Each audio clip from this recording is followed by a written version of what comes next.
Well, we had a trip to the ER last week, and we're about to take a different kind of trip. It's week 9 in real life.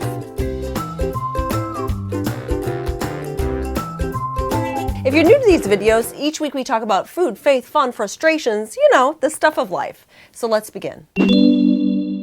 We had 2 new things this week. Number 1 is Paloma is dabbling with food. Yes, it's true. She is only 5 months old.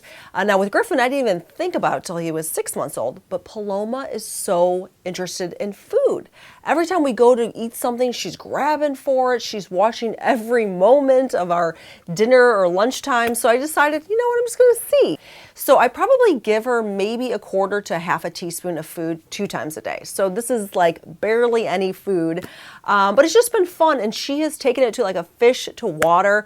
She knows how to swallow it. She goes right for the spoon. I mean, she really is enjoying it. So I've been giving her a little bit of avocado, a little bone broth, a little bit of organic butter. Just taste sensations for her to kind of get used to what it's going to be like to be eating solids. So that's been kind of fun. The other thing that's been going on is we are leaving tomorrow for our 10-day road trip. I'm excited. I'm nervous. I'm really looking forward to it though, because I have not been out of this house and just seen new landscapes in a really long time. So we are heading off to Tennessee, and we're going to do this little surprise thing for Griffin on the way down, and hopefully we'll get to show all of you guys. And then we're also going to be visiting with Mommy Potamus, who I absolutely adore, her and her family. Now, if you don't know about her, you got to check out her blog. She's got so much great information on there, and she's a total crunchy mama like all of us. I'll have a link in the video description below.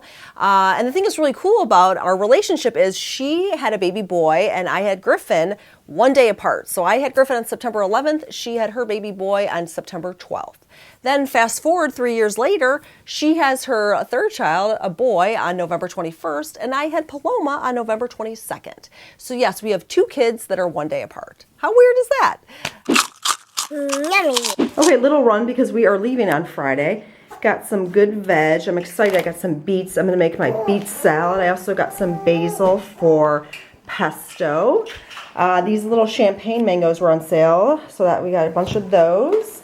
My tomatoes. I got these olive oil potato chips for a little treat. I also got some decaf coffee for when guests come over. I had such a heck of a time just finding white eggs because we want to dye some this week for Easter. Oh my gosh, that was funny. Some fish, a little steak, some butter, of course our coconut milk, and then I got some organic taco shells because we are going to make tacos this week. So that's it. It was Friday night. We were just about to leave the house to have dinner with friends. My mom and Griffin were actually outside playing, and Mike and I were just getting baby Paloma into the car seat, just about to leave, when all of a sudden the back door bursts open, and there is my mom and Griffin hysterically crying and both bleeding from the head. And I'm like, oh my gosh, what happened? Does that hurt? Yeah. What happened? I fell over the gate with Nina. So what you're seeing there is Griffin after he was all cleaned up. When he first walked in, it was actually quite scary. He had blood dripping down through his eyebrows and stuff. So what happened was he was in the backyard playing in his favorite little area where he hides behind these bushes and pretends he's a dinosaur. And he was running out of there and he tripped over this little fence. And my mom saw him fall, so she freaked out and she ran and she tripped over the same fence. They both landed on cement and gravel, and oh my gosh. So Griffin had this little gash in his head. Now it wasn't that big of a cut, but it was very deep.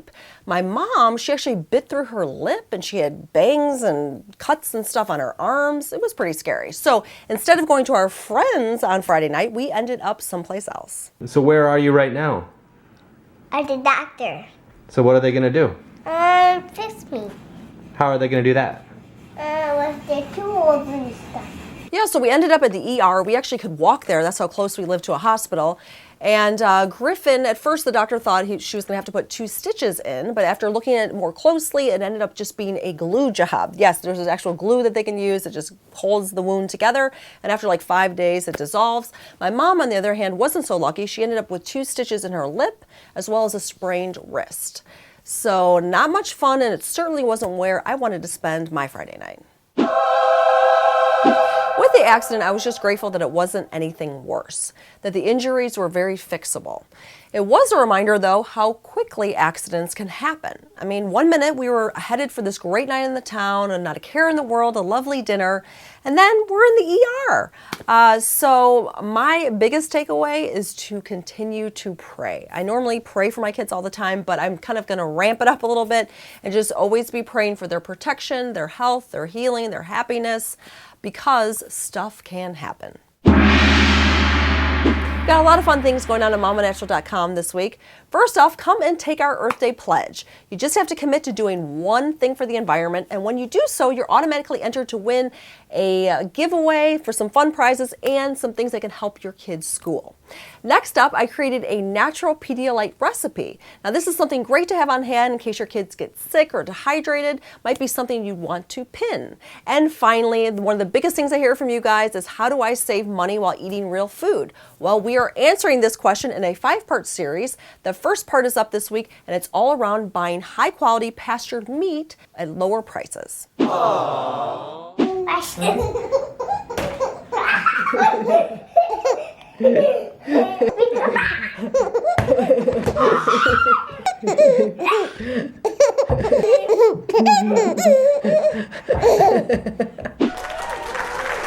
I'd love to hear from you. Have you ever taken a road trip with your little ones? Would love to hear any tips or tricks on how you keep them entertained that long in a car. Share with us in the comments below. Thanks as always for tuning in, and happy Easter.